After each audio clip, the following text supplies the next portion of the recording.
From the dawn of civilization to the stars, every day writes history.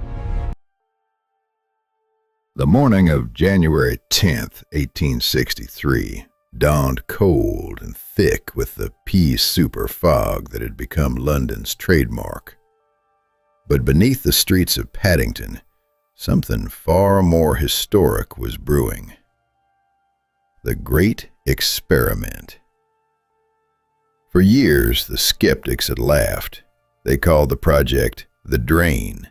They mocked the visionary Charles Pearson, who suggested that respectable Londoners would travel like moles beneath the earth. "The tunnels will collapse under the weight of the houses," they cried. "The passengers will be suffocated by sulfur." Yet there stood the Metropolitan Railway, the world's first underground line, ready to prove them wrong. The Maiden Voyage. At Paddington Station, the atmosphere was electric. A massive crowd of Victorian gentlemen in top hats and ladies in heavy crinolines gathered to witness the impossible. The train wasn't the sleek, silent tube we know today. It was a wheezing, panting beast, a steam locomotive modified with a special condenser to trap smoke. Behind it sat several wooden carriages, their interiors lit by the dim, flickering amber glow of gas lamps. The experience.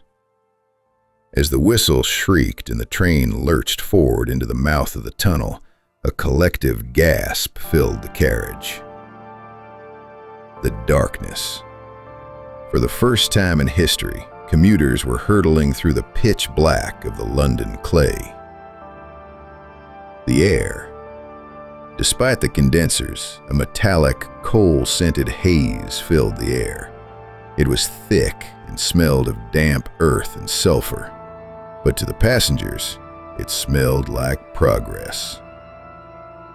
The speed. It took just 18 minutes to travel the nearly 4 miles from Paddington to Farringdon. Above ground, that same journey by horse-drawn omnibus could take an hour in London's gridlocked traffic. A triumph over skepticism. When the train pulled into Farringdon Street, the crowd erupted. The Lord Mayor of London hosted a massive banquet in the station itself. While the elite toasted with champagne, the ordinary Londoners were just as eager. By the end of that first day, 38,000 people had crowded into the stations, desperate for a ticket. They didn't care about the soot on their collars or the rattling of the wooden seats. They were the first people on Earth to conquer the city from below. The Underground is a triumph of engineering over the impossible. Today, London has become a city on 2 levels. Reflections from an 1863 Daily News reporter. Legacy of the Metropolitan. That single line, just 3.75 miles long, changed the world forever. It proved that cities could grow downward to manage the chaos above, paving the way for the modern tube and every subway system in New York, Paris, and Tokyo.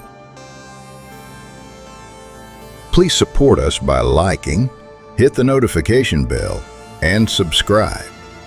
Only on This Day in History, World Events.